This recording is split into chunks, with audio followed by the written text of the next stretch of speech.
Sa isang tahimik na probinsya ng Surigao del Norte, isang pamilya ang tuluyang nagkawatak-watak dahil sa isang pangyayaring hindi inaasahan ng sinuman. Ang kwentong ito ay tungkol kay Ian Mark Mongado, isang mapagmahal na asawa na ninais lamang na hanguin sa kahirapan ang kanyang pamilya. Sa hangaring mabigyan ng magandang buhay ang kanyang asawang si Nikki, pinili niyang magtrabaho sa ibang bansa at iwan ang kanyang misis sa pangangalaga ng sarili niyang mga magulang. Ang akala ni Ian ay ligtas ang kanyang asawa dahil kapiling nito ang kanyang ama at ina, ngunit hindi niya alam na sa loob mismo ng kanilang tahanan ay nabubuo na ang isang malagim na lihim. Paano mo tatanggapin kung ang taong dapat ay gumagabay sa iyong pamilya ang siya pala ang magiging dahilan ng iyong pinakamalaking bangungot? Pero bago po ang lahat, baka pwedeng palike ang video na ito dahil napakalaking bagay na ito sa aming content creators. At mangyaring mag-comment sa baba kung taga saang lugar ka para malaman namin saan umaabot ang ating mga video. Maraming salamat po. Noong taong 2005, sa edad na 23 years old, nagpasiya si Ian Mark na pumunta sa Taiwan para magtrabaho bilang isang factory worker. Mabigat para sa kanya ang mapalayo, pero dahil 4 na taon na silang nagsasama ni Nikki, buo ang tiwala niya sa katapatan ng kanyang asawa.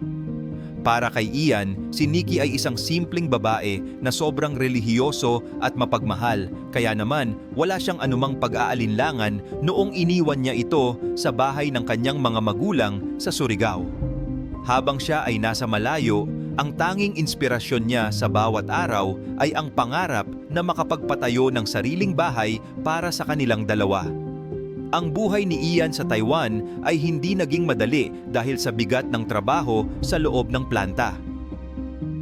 Araw-araw ay kailangan niyang gumising ng maaga para harapin ang maiinit at maingay na makina sa loob ng mahabang oras. Sa kabila ng pagod at hirap ng katawan, tinitiis niya ang lahat dahil alam niyang ang bawat sentimo na kinikita niya ay malaking tulong para sa kanyang asawa sa Pilipinas. Tuwing gabi, bago siya matulog sa kanyang dormitoryo, palagi silang nag-uusap ni Nikki sa telepono. Sa mga sandaling iyon, nararamdaman ni Ian ang saya dahil sa boses ng asawa na tila nagtatanggal ng lahat ng kanyang stress at pagod sa trabaho. Habang nagpapakapagod si Ian sa ibang bansa, ang kanyang asawang si Nikki ay abala naman sa pag-aalaga sa kanyang mga biyanan. Dahil may iniindang sakit ang nanay ni Ian na si Aling Virginia, si Nikki ang gumagawa ng lahat ng mabibigat na trabaho sa loob ng bahay gaya ng pagluluto at paglalaba. Siya rin ang inutusan ng kanyang biyanang babae na maghatid ng pagkain para sa kanyang biyanang lalaki na si Felipe Mongado na isang mekaniko sa kanilang lugar. Si Felipe ay isang lalaking respetado at kilala sa kanilang probinsya, ngunit sa likod ng kanyang pagiging tahimik ay mayroon pala siyang ibang nararamdaman para sa kanyang sariling manugang. Dahil sa tagal ng pagkakasakit ni Aling Virginia, unti-unting lumamig ang relasyon nila ni Felipe bilang mag-asawa. Sa mga panahong ito, ang palaging nakikita at nakakasama ni Felipe ay ang manugang niyang si Nikki. Nagsimula ang lahat sa mga simpleng utos, gaya ng pagpapahanda ng kape tuwing hapon, hanggang sa naging madalas na ang kanilang pag-uusap.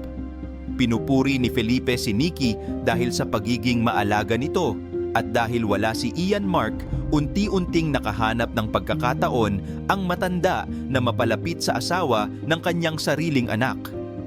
Ang hindi alam ng marami, ang mga simpleng pag-aalaga na ito ay simula na pala ng isang ugnayan na magdadala ng kahihiyan at matinding sakit sa buong pamilya Mongado. Sa bawat paglipas ng linggo, ang dating magalang na turingan ni Nikki at ng kanyang biyanan na si Felipe ay dahan-dahang nagbago. Ang mga simpleng pag-uusap nila tungkol sa mga gawaing bahay ay napalitan ng mga salitang may ibang kahulugan at himig na tila masyadong malambing para sa isang magbiyanan. Bukod sa mga padalang pera ni Ian Mark mula sa Taiwan, nagsimula na ring magbigay ng sariling pera si Felipe para kay Nikki. Palaging nakangiti ang matanda habang iniabot ang pera at sasabihing pambili lamang ito ng merienda para hindi na mahiya ang kanyang manugang. Ngunit ang bawat abutan ng pera ay may kasamang matatagal na titig na nagpapakita ng isang damdamin na hindi na dapat nararamdaman ng isang ama para sa asawa ng kanyang anak. Dahil sa paulit-ulit na mga sandaling ito, unti-unting nawala ang distansya sa pagitan nilang dalawa. Si Felipe, na dapat ay tumatayong ama, ay naging sentro na ng atensyon ni Nikki sa loob ng bahay. Isang umaga, habang ang nanay ni Ian na si Aling Virginia ay abalang nanonood ng telebisyon sa sala, pumasok si Nikki sa kanyang silid para mag-ayos ng mga damit. Habang maingat niyang tinitiklop ang mga kasuotan sa ibabaw ng kama, hindi niya namalayan na dumating si Felipe mula sa talyer. Sa halip na dumaan sa sala kung nasaan ang kanyang asawa, dire-diretso ang matanda patungo sa kwarto ni Nikki. Laking gulat ni Nikki nang maramdaman niya ang kamay ni Felipe sa kanyang balikat. Sa mga sandaling iyon, tila huminto ang mundo sa loob ng silid at nabalot sila ng nakabibinging katahimikan. Sinubukan pang magsalita ni Nikki pero tila ba walang lumalabas na tunog sa kanyang bibig dahil sa halo-halong takot at pagkalito. Sa kasamaang palad, sa halip na umiwas ay pareho silang nagpadala sa tukso na matagal na palang bumubulong sa kanila. Mula noong umagang iyon, naging mas tahimik ang bahay at puno ng mga lihim na sulyapan ang bawat kilos nila kapag nakaharap ang may sakit na si Aling Virginia. Ang bawat pagkakataon na mag-isa sila ay naging normal na lamang para sa kanila, na para bang nakalimutan na nila ang katotohanang may asawa at anak na nasasaktan sa kanilang ginagawa. Ngunit walang lihim na hindi nabubunyag. Ang pinsan ni Ian Mark na si Raymond ay matagal na palang nakapapansin sa kakaibang galaw ng dalawa. Noong una, ayaw niyang maniwala sa kanyang mga nakikita dahil mataas ang respeto niya sa kanyang tiyuhin. Pero habang tumatagal, mas naging malinaw sa kanya ang mga sulyap at ngiti ni Nikki at Felipe na hindi na akma para sa magkamag-anak. Ilang beses niyang nakita si Felipe na pumapasok sa kwarto ni Nikki at tumatagal doon ng halos kalahating oras habang walang ibang tao. Dahil sa tindi ng kanyang konsensya, hindi na nakapagtiis si Raymond at minabuti niyang tawagan ang kanyang pinsan sa Taiwan. Sa kabilang linya, masayang sumagot si Ian Mark dahil akala niya ay kumustahan lang ang dahilan ng tawag. Ngunit nagbago ang lahat nang marinig niya ang seryosong boses ni Raymond. Sinabi sa kanya ng kanyang pinsan ang lahat ng nakita nito, mula sa mga kakaibang kilos ni Nikki at Felipe hanggang sa mga oras na magkasama sila sa loob ng silid. Habang nakikinig, hindi napigilan ni Ian Mark ang mapaiyak ng malakas. Nanginginig ang kanyang mga kamay habang hawak ang telepono dahil hindi niya matanggap ang narinig. Ang lahat ng pagod niya sa ibang bansa at ang tiwalang ibinigay niya sa kanyang sariling ama ay gumuho sa isang saglit lamang. Matapos marinig ang masakit na balita mula sa kanyang pinsan, hindi na nakatulog ng maayos si Ian Mark. Sa halip na magwala sa galit o tawagan agad ang kanyang asawa, pinili niyang maging matalino. Gusto niyang mahuli sila sa mismong akto kaya nakiusap siya sa kanyang pinsan na bantayan ang bawat galaw sa loob ng kanilang bahay habang siya ay naghahanda sa pag-uwi. Palihim siyang kumuha ng bakasyon sa trabaho at agad na lumipad pabalik ng Pilipinas. Pagdating sa Surigao, hindi siya dumiretso sa kanilang tahanan para hindi siya mahalata. Tumuloy muna siya sa bahay ng kanyang pinsan na malapit lang sa kanila at doon naghintay ng tamang pagkakataon. Nang sumapit ang gabi, nakatanggap siya ng hudyat mula sa kanyang pinsan. Kinumpirma nito na pumasok na si Felipe sa kwarto ni Nikki. Agad na kumilos si Ian Mark bit-bit ang kanyang cellphone para i-record ang lahat bilang ebidensya. Nang tinitigan niya ang pinto ng kwarto, natuklasan niyang nakalak ito mula sa loob.